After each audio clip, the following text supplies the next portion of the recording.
Hello दोस्तों, तो कैसे हैं आप सब लोग। तो आज की हमारी कहानी है विक्रम बेताल की, दगड़ू। घनघोर अंधेरी रात में राजा विक्रम अपनी खुली तलवार लिए बेताल को पकड़ने आगे बढ़ते हैं और अपने पराक्रम से बेताल को वश में करके अपनी पीठ पर लाद ले जाते हैं। सफ़र लंबा होने के कारण बेताल राजा विक्रम को कहानी सुनाता है और हमेशा की तरह शर्त रखता है कि अगर कहानी सुनने के बाद तुमने उत्तर देने के लिए मुंह खोला तो मैं उड़ जाऊंगा।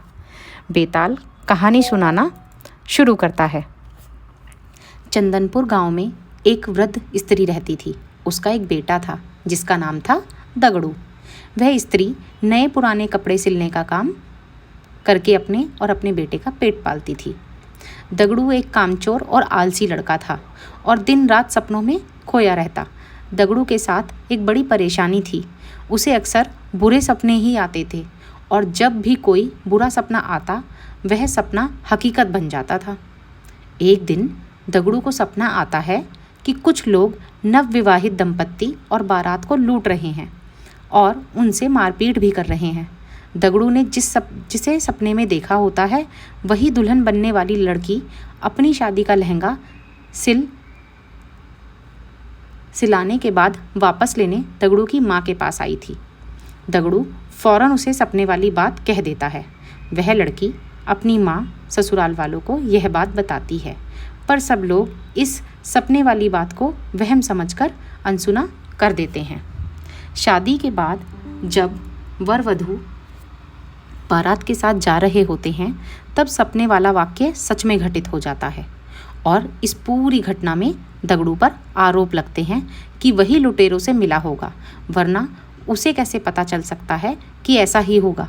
और शक की बिना पर सारे लोग मिलकर दगड़ू की खूब पिटाई करते हैं। इस घटना के कुछ दिन बाद एक रात दगड़ू को सपना आता है कि मोहल्ले में रह रही चौधराइन का नया मकान गृह प्रवेश के दिन जलकर खाक हो जाता है। तभी अगले ही दिन चौधराइन उस मकान को बनवाने की खुशी में लड्डू लेकर दगड़ू की माँ के पास पहुँचती है और गृह प्रवेश समारोह के दिन जलसे में आने का न्योता देती है। वहीं पर सपने की बात दगड़ू फौरन अपनी माँ और चौधराइन से कह देता है।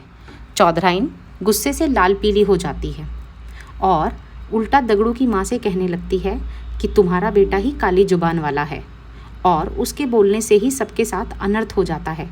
चौधराइन गुस्से में जली कटी सुनाकर माँ बेटों को भला बुरा कहकर वहाँ से चली जाती है।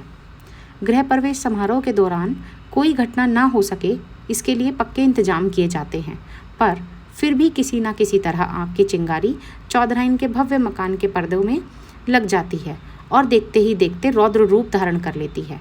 पूरा मकान जलकर खाक हो जाता है। चूँकि दगड़ू इस बारे में पहले ही बोल चुका होता है, इसलिए उसे काली जुबान का बोल उस पर टूट पड़ते हैं और उसे मारकर गांव से निकाल देते हैं। दगड़ू समझ नहीं पाता कि लोग सच सुनकर उस पर क्रोधित क्यों हो जाते हैं। खैर, दगड़ू एक दूसरे राज्य चला जाता है जहां उसे रात के पहर में महल की चौकीदारी करने का काम मिल जाता है।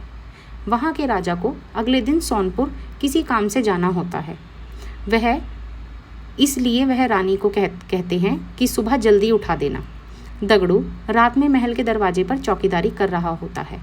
तभी अंधेरा होने पर उसे नींद आ जाती है और फिर उसे सपना आता है कि सोनपुर में भूकंप आया है और वहाँ मौजूद सभी व्यक्ति मर गए।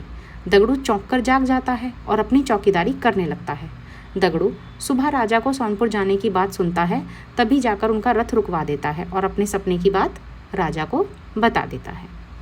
राजा सोनपुर जाने का कार्यक्रम रद्द कर देते हैं और अगले ही दिन समाचार आता है कि सोनपुर में अचानक भूकंप आया और वहाँ कोई भी जीवित नहीं बचा है।